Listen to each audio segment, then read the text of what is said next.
Hai, baik. Bismillahirrahmanirrahim. Assalamualaikum warahmatullahi wabarakatuh. Hari Waalaikumsalam ini warahmatullahi. kita sidang tugas akhir.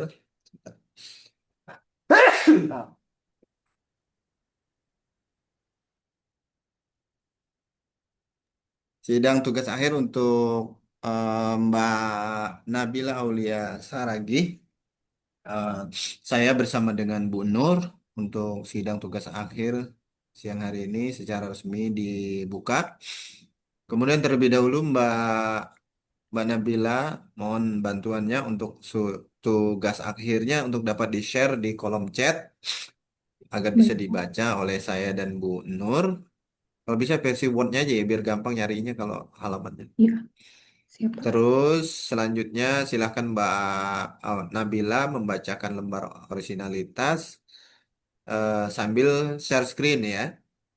Oh iya, baik, Ya, Pak. baru setelah itu dilanjutkan dengan presentasi. Silakan. Izin share screen ya, Pak. Oke, silakan. Tapi tugas akhirnya udah dikirim di kolom chat ya? Iya, Pak. Oh, Sudah, tugas sudah, akhirnya Pak. sudah ya? Lagi loading Sudah. mungkin ya?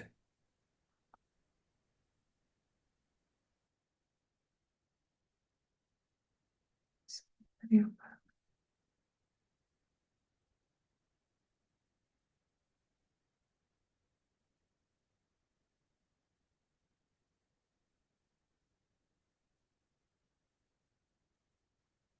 Apakah sudah terlihat, Pak? Oke, sudah. Sudah terlihat. Izin membacakan halaman pernyataan orisinalitas saya yang bertanda tangan di bawah ini, nama Nabila Aulia Saragi, NIM 240301020051.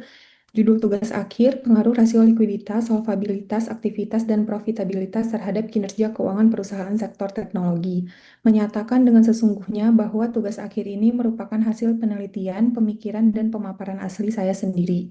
Saya tidak mencantumkan tanpa pengakuan bahan-bahan yang telah dipublikasikan sebelumnya atau ditulis oleh orang lain, atau sebagai bahan yang pernah diajukan untuk gelar atau ijazah pada Universitas Siber Asia atau perguruan tinggi lainnya. Apabila di kemudian hari terdapat penyimpangan dan ketidakbenaran dalam pernyataan ini, maka saya bersedia menerima sanksi akademik sesuai dengan peraturan yang berlaku di Universitas Siber Asia. Demikian pernyataan ini saya buat, Jakarta 18 September 2025 yang membuat pernyataan Nabila Aulia Saragi.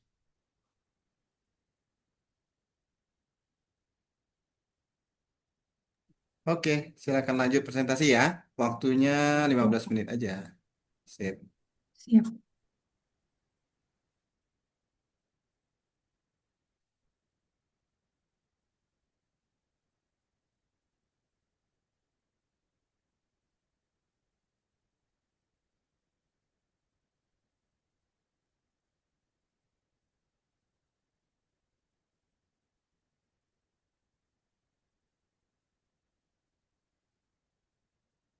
Apakah sudah terlihat, Pak?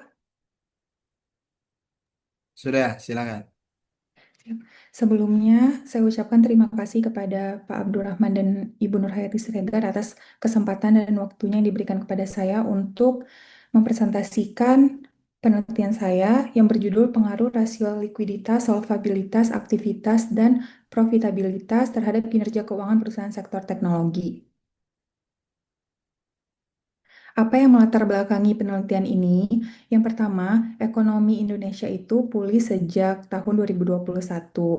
Di tahun 2020, dikarenakan COVID, ekonomi itu sempat anjlok, namun berdasarkan data PDB yang didapatkan dari BPS, ekonomi Indonesia itu mengalami pertumbuhan dari 2021 hingga 2024. Namun, indeks sektor teknologi di BEI pada tahun 2022 itu mengalami koreksi kurang lebih sebesar 40%. Hal ini menimbulkan perbedaan atau paradoks antara optimisme pasar dan juga kinerja fundamental dan menunjukkan perlunya analisis rasio keuangan. Kemudian juga terdapat gap keterbatasan dengan penelitian terdahulu. Nah, setelah saya teliti di sektor teknologi ini masih sedikit sekali peneliti-peneliti yang penelitiannya itu memiliki judul yang sama atau mirip dengan penelitian saya. Namun di sektor-sektor lainnya, sudah banyak peneliti yang melakukan analisis pengaruh rasio keuangan ini terhadap kinerja keuangan. Kemudian terdapat inkonsistensi hasil penelitian terdahulu, di mana banyak hasil-hasil seperti dari rasio solvabilitas itu banyak yang berpengaruh positif dan signifikan terhadap rasio keuangan, sementara ada yang berpengaruh negatif signifikan seperti itu. Kemudian keterbatasan periode waktu, kemudian terdapat variasi variabel rasio keuangan. Ada yang meneliti hanya tiga atau dua rasio. Kemudian keterbatasan metode analisis. Dari yang saya lihat, kebanyakan penelitian-penelitian terdahulu itu menggunakan metode analisis regresi linear berganda. Sementara kan untuk data cross-section dan time series seharusnya digunakan regresi data panel. Selanjutnya, rumusan masalah saya yang utama yaitu ingin mengetahui bagaimana pengaruh rasio likuiditas yang diproyeksikan dengan CR atau current ratio, kemudian rasio solvabilitas yang diproyeksikan dengan debt to asset ratio, lalu rasio aktivitas yang diproyeksikan dengan total asset turnover, dan rasio profitabilitas yang diproyeksikan dengan return on equity terhadap ROA secara parsial. Kemudian yang kedua, ingin mengetahui bagaimana pengaruh CR, DAR, TATO, dan ROE secara simultan terhadap kinerja keuangan yang diukur dengan ROA. Dan tujuannya yaitu untuk mengetahui pengaruh rasio-rasio tersebut, keempat variabel independen tersebut terhadap kinerja keuangan pada perusahaan sektor teknologi yang terdaftar di BEI di tahun 2021 sampai 2024. Untuk batasan masalahnya, penelitian ini hanya berfokus pada perusahaan sektor teknologi yang terdaftar di BEI.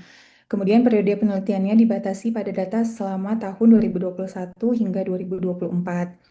Variabel yang digunakan adalah rasio keuangan, CR, DAR, TATO, ROE, dan ROA. Kemudian data yang digunakan berupa data sekunder dari laporan keuangan perusahaan. Untuk manfaat penelitiannya, di sini ada eh, untuk akademisi, yaitu memberikan bukti empiris tentang pengaruh rasio keuangan terhadap ROA atau kinerja keuangan pada perusahaan sektor teknologi, serta dapat menjadi referensi bagi penelitian selanjutnya. Kemudian untuk praktisi atau manajemen perusahaan, penelitian ini diharapkan dapat memberikan wawasan bagi manajemen untuk melakukan evaluasi dan pengambilan keputusan strategis dalam mengelola arus kas, serta menjaga struktur permodalan yang sehat di tengah kondisi pasar sektor teknologi yang fluktuatif. Kemudian untuk pemerintah diharapkan dapat memberikan wawasan terkait struktur keuangan perusahaan sektor teknologi yang dapat membantu dalam merancang kebijakan publik untuk sektor tersebut. Kemudian untuk investor diharapkan dapat menjadi bahan pertimbangan dalam keputusan investasi, membantu memahami resiko dan peluang yang ada. Selanjutnya, hipotesis penelitian saya ini ada 5. Yang pertama yaitu hipotesis yang pertama, current ratio memiliki pengaruh positif signifikan terhadap ROA. Hipotesis yang kedua, DAR memiliki pengaruh negatif signifikan terhadap ROA. Hipotesis yang ketiga, TATO memiliki pengaruh positif signifikan terhadap ROA. Hipotesis yang keempat, ROE memiliki pengaruh positif signifikan terhadap ROA. Dan hipotesis kelima, setidaknya terdapat satu variabel independen yang berpengaruh signifikan terhadap ROA sebagai variabel dependen. Kemudian ini kerangka konseptualnya. Di sini kan rasio sebagai variabel independen memiliki hipotesis berpengaruh positif terhadap ROA, DAR memiliki hipotesis berpengaruh negatif terhadap ROA, TATO sebagai variabel independen memiliki hipotesis berpengaruh positif dan signifikan terhadap ROA, kemudian ROE juga sebagai variabel independen memiliki hipotesis berpengaruh positif terhadap ROA. Kemudian untuk keseluruhan atau secara simultan ini dihipotesis berpengaruh signifikan terhadap ROA. Kemudian sampel penelitian saya, di sini total perusahaan sektor teknologi yang terdaftar di BI tahun 2021 hingga 2024 2024 itu ada 47 perusahaan. Kemudian saya mengeliminasi perusahaan sektor teknologi yang tidak mempublikasikan laporan keuangan tahunan secara lengkap untuk periode tersebut, sebanyak 15 perusahaan. Kemudian dieliminasi lagi perusahaan yang mengalami kerugian selama tahun 2021 hingga 2024, sebanyak 20 perusahaan. Sehingga total perusahaan yang memenuhi kriteria sampel itu sebanyak 12 perusahaan dikalikan dengan jumlah periode penelitian yaitu 4 tahun dan jumlah sampel penelitiannya yaitu 48 sampel. Lalu implementasi metode penelitian di sini kita melakukan 4 uji. Yang pertama uji statistik deskriptif untuk menggambarkan data apa adanya tanpa melakukan generalisasi sehingga memberikan gambaran umum mengenai karakteristik data. Kemudian uji regresi data panel mengetahui pengaruh lebih dari satu variabel.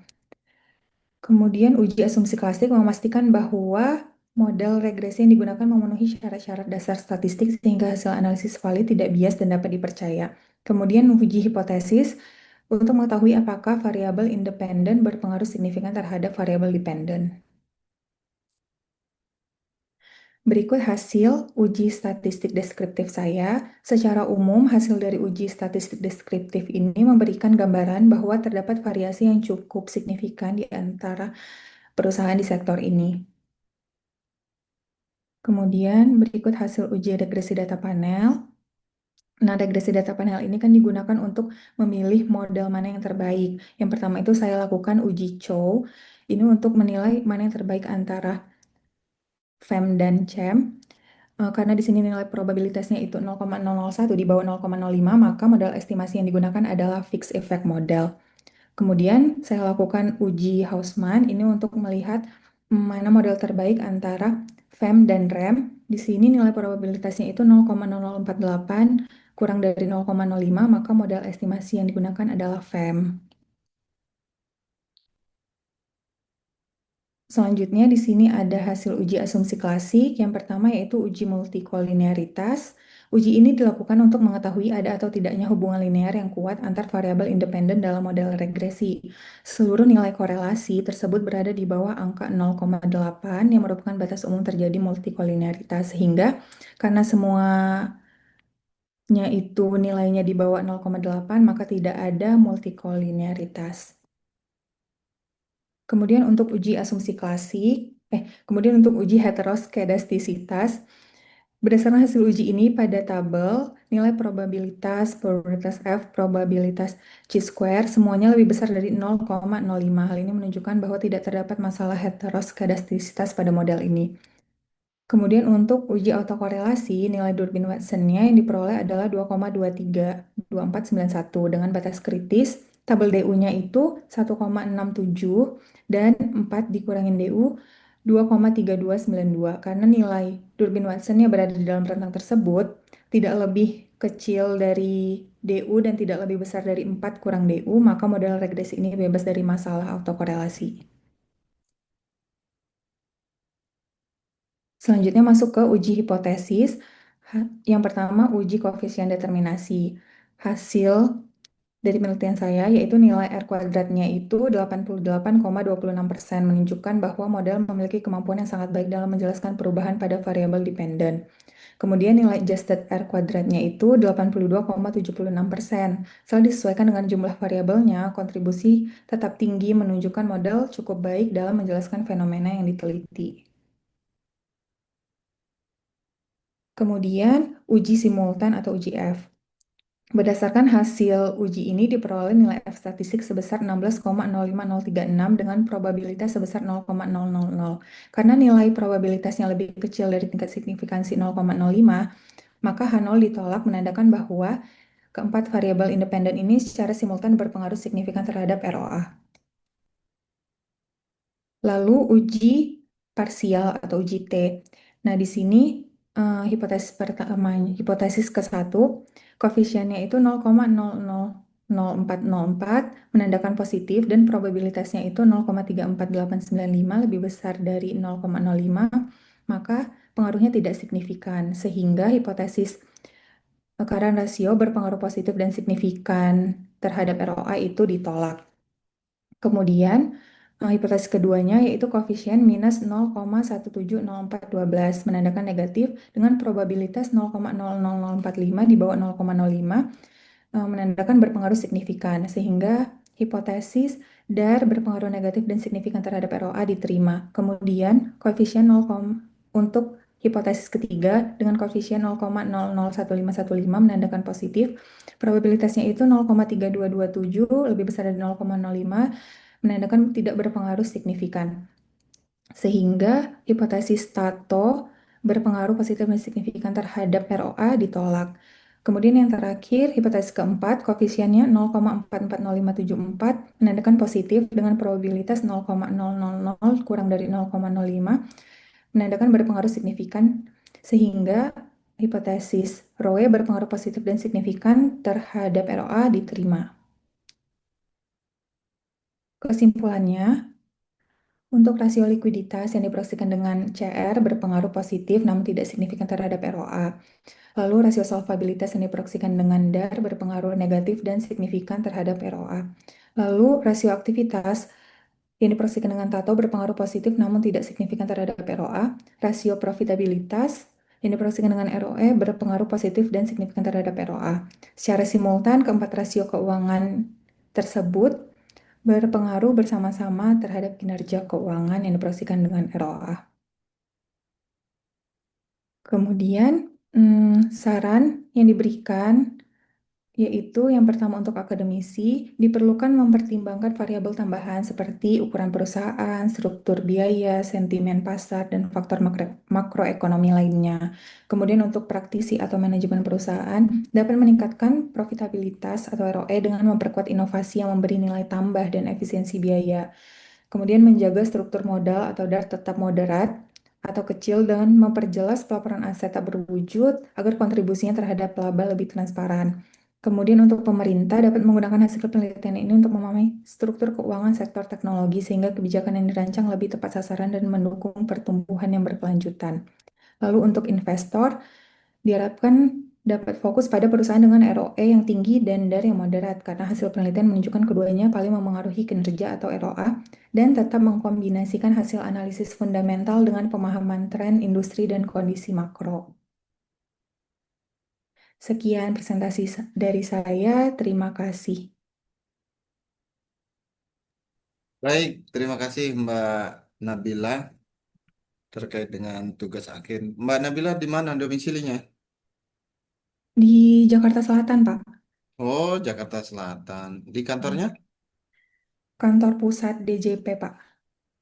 Yang di itu ya, Yang Gatsu di ya? Gatot Subroto, iya. Oh, barengan sama siapa ya? Semalam itu ada temanmu yang sidang juga di Gatsu juga.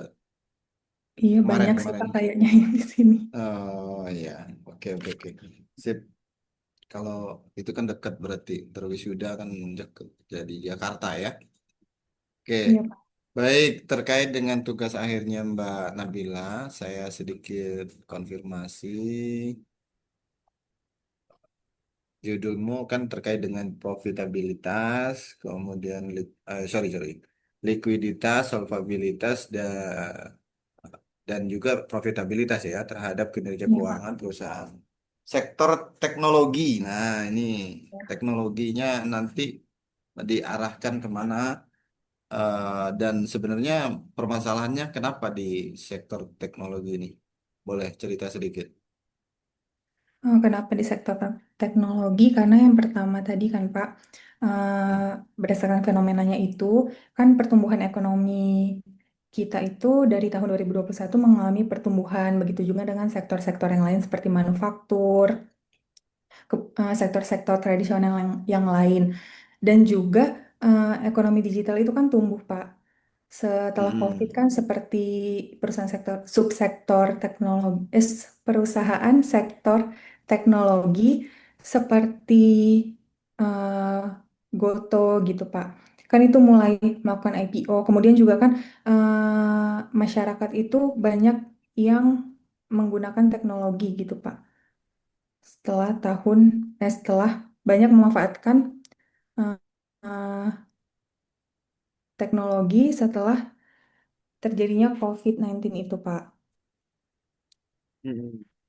Betul. Kemudian, Eh, tapi itu kan, eh, maaf ya Pak, saya ulangi. Eh, itu kan pertumbuhan pertumbuhan ekonomi digitalnya tumbuh, terus ekonomi Indonesianya itu bertumbuh juga. Namun kenapa di indeks sektor teknologi itu pada tahun 2022 itu mengalami kontraksi yang cukup tajam gitu kan Pak, sebesar kurang lebih 40%. Kan di situ terdapat paradoks kenapa ekonomi bertumbuh tetapi eh, kondisi fundamental perusahaan itu malah menurun gitu, Pak. Jadi kenapa saya tertarik untuk melakukan penelitian di sektor ini. Kemudian kan tahun yang diambil itu tahun 2021 sampai 2024 itu kan menunjukkan terdapat konstruksi tadi dan juga pemulihan pasca COVID. Kemudian kan Pak untuk sektor teknologi ini merupakan sektor yang unik ya Pak, karena kan kebanyakan asetnya itu aset tidak berwujud, kemudian juga mereka itu lebih mengedepankan terhadap inovasi dan juga perkembangan terhadap research, eh, memfokuskan terhadap research and development-nya. Sehingga saya ingin menganalisis apakah rasio-rasio ini itu eh, masih dapat menjelaskan kinerja keuangan perusahaan di sektor ini, gitu Pak. Oke, ya. Berarti dari rumusan mas apa namanya latar belakangmu itu nanti disampaikan juga dilengkapi di latar belakang bahwa poin-poin yang kamu sampaikan itu tadi itu sebenarnya yang menjadi latar belakang kenapa Mbak Nabila melakukan penelitian. Uh, Nah, Iya, dari Pak. itulah Mbak Nabila bisa merumuskan apa yang jadi permasalahan di dalam penelitiannya Mbak Nabila gitu. Nah, Iya, jadi berarti rumusan masalahnya Mbak Nabila ada berapa? ada 5, Pak. 5. Jadi berarti pengaruh solvabilitas, kemudian tadi ya current Iya, ratio, kemudian likuiditas, sorry, current ratio ya likuiditas ya. Likuiditas, solvabilitas, sama profitabilitas itu tadi. Kemudian ada uji simultan ya kamu ya. iya, Pak. Oh, yang diukur secara bersama-sama antara likuiditas, solvabilitas, sama profitabilitas. Oke. Nah, berarti itulah yang menjadi dasar kamu menyimpulkan adanya tujuan penelitian. Berarti tujuan, ini ada satu, dua, tiga, empat, lima. Oke, satu lagi itu ya. Equity satu lagi. Oke. Tujuan penelitian. Oke. Berarti hipotesismu ada Hipotesisnya berapa? ada 5 juga, Pak. 5 ya. Iya. Ya, harus inline dengan itu. Kemudian sampel. Nah, sampel udah ketemu 48 dari mana? Dari BI, Pak. Yang terdaftar selama tahun 2021. Rentang waktunya saya buat 2021 sampai 2024, Pak. Semua angka 48. Iya. Eh, empat Benar puluh itu. tujuh Pak. Oh, berarti 48 bukan dari empat yang puluh di delapan jumlah sampel penelitiannya, Pak. Karena mm-mm, dikalikan waktunya itu 4 tahun. ya, di sini dilengkapin berarti di bawah sini jumlah sampel penelitian 4 kali Iya. 12. Oh iya, Hmm, siap, Pak. Jadi sini ya di dalam kurung sini nih. Nah, Iya, baik, Pak. ya. Iya. Oke, nanti biar orang langsung memahami 4 itu tahun periodenya, Heeh. kemudian 12 itu jumlah perusahaan yang masuk sebagai lolos dari outlier gitu atau udah dipilih ya. Itu Iya, 12. Jadi baik. ketemu angka 48. Oke. Lalu baru itulah yang jadi dasar membuat bentuk kerangka pemikiran atau kerangka penelitian. Oke, betul. Tadi. Mm-mm. Sip. Kerangka penelitian. Oke. Eh, Kalau uji statistiknya Ya, Pak. ada temuan kah?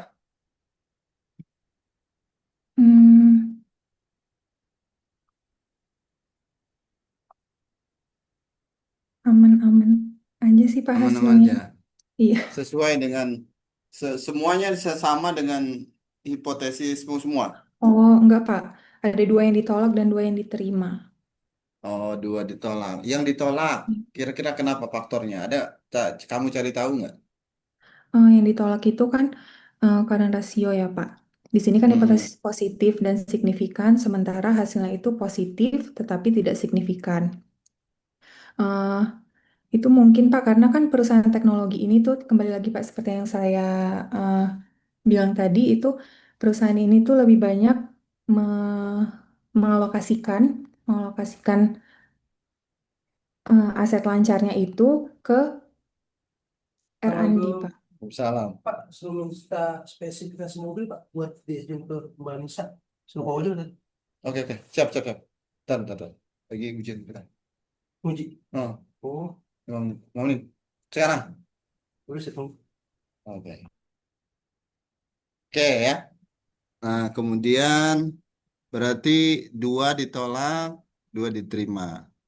Berarti kalau R square-mu berapa jadinya? Yang berapa persen penelitianmu? Delapan 88,26 Pak. Wah, tinggi ya R square. Berarti memang benar penelitianmu eh, empat variabel ini sangat tinggi untuk mendukung penelitianmu. Lalu yang 12% tahu nggak faktornya apa lagi? Yang faktor apa lagi yang 12%? Bisa, kan kalau yang 88 ini faktor internalnya ya Pak, dari Mm-mm. laporan keuangannya. Kalau yang 12, 11, sekian persen, itu bisa dari faktor eksternalnya Pak. Mungkin dari faktor makroekonomi, peningkatan suku bunga, kemudian juga struktur perusahaannya, dan lain-lain Pak. Hmm. Ya, ya, ya. Oke. Berarti coba nanti yang faktor 12% itu walaupun kecil ya, nanti bisa Ya, jadikan ke saran aja ya, siapa? ya.